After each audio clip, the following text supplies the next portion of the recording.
Welcome to the Louisiana Bobcat Refuge Wildlife Educational Video Series. I'm with Sergeant Travis Huval with the Department of Wildlife and Fisheries, the Louisiana Department of Wildlife and Fisheries, which is the best department because you protect all our wildlife.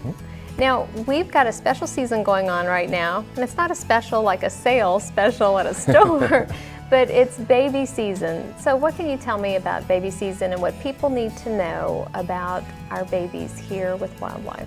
I think that the number one thing to tell them is to leave them alone. We have a bunch of calls every year. Let's just pick the spotted fawn, for example, because they're going to lay there and let you walk up to it and pick it up. Might kick a little bit, but you'll be able to take it home. Oh, Bambi. I done saved Bambi's life, and I stayed there for 23 seconds to catch it. I never saw the mama. Well, there's a reason, because the mama ran off. She puts her baby there, leaves him sitting there. She goes feed and do her stuff, then she'll come back, get the baby, and they'll leave. Well, you pick it up in the meantime, she comes back, look for the baby, it's not there. And we want everybody to realize that it's a wild animal. The mama is still there. If you come into a situation, let's say you see a fawn get hit by a car, and you go over there and there's a fawn, don't pick it up and bring it home. Call Wildlife and Fisheries, and then they'll send somebody over there to pick up the deer and get it rehabilitated. Now, there are a lot of diseases associated with different mammals. Chronic wasting disease is one that's associated with deer. Yeah. So people are exposing themselves to diseases as well. And that's a very good point, because they'll pick up baby raccoons, baby squirrels, and all these things, and then they get very attached to them. And then the next door neighbor's kid gets scratched or bitten, and you go over there and you're like, look, why did you have this animal? Well, it was in my backyard, so I picked it up. Well, and you say, well, did you go to the vet or anything? Well, no, I can't. Yeah, there's a reason you can't. Because those things carry diseases that are very harmful to human beings that they can't treat at your veterinary place. So, again, it's extremely illegal, but in order to save the animal and yourself some time, leave it in the wild.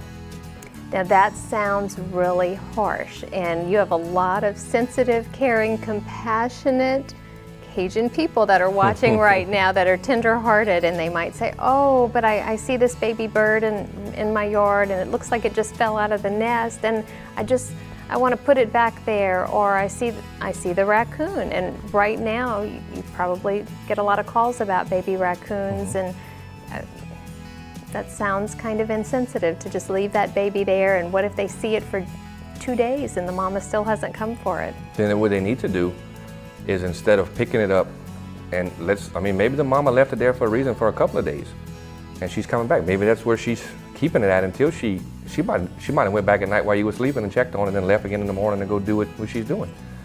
But you wanna leave it right there. And if you say, look, it's been a week and that baby raccoon is still under my thing and it looks like something's wrong with it, call Wildlife and Fisheries. They'll send somebody out there and remove it for you. Don't pick it up, bring it in your home and become attached to it, because they're not a pet. There's a reason we can't purchase them at the pet store, because they're wild animals and that's where they belong. If they become in a peril like that, then call Wildlife and Fisheries and they'll send someone over to help them out. So they're putting themselves in danger. They're putting the animal in danger, because if the animal gets attached to them and then it gets confiscated, what happens to that animal if it's become a pet and it gets confiscated? A lot of times we either try to bring them to a rehabilitator, someone who can hold on to them and get them adapted to getting released. You know, they may have some property behind them, 100 or 2 acres that they can turn the thing loose and they can make it. But you don't want to get it attached and make it to where it eats only our food, because they can't find cat food in the wild. So that's one of the main reasons, because you want it to be able to adapt to go back into the wild. That's why you need to get it to a licensed rehabilitator. And there are fines that are attached with some of these animals if you are caught with an animal that's considered wildlife. That's right. Just a deer and let's say an alligator. You catch a little baby alligator. Those can be upwards of $750 plus up to 120 days in jail if you get caught with them. Oh, goodness. So the best thing to do is? Leave it alone. Leave it in the wild. And if they have a question or they need to find out who to contact, what's the website they can go to? www.wlf.la.gov. Or they can, when they go to that, they'll give them region offices and they can find one that's closest to them and call and just mention what they have going on. So whether it's an eagle, whether it's a deer, whether it's a bobcat, a possum, raccoon, a bird, any of that's covered as long as it's Louisiana wildlife. That's right. Here is your optional teacher education assignment. You've just seen Lieutenant Travis Huval with the Louisiana Department of Wildlife and Fisheries discuss why wildlife doesn't make good pets. Have your student in paragraph form discuss that topic and address that particular issue.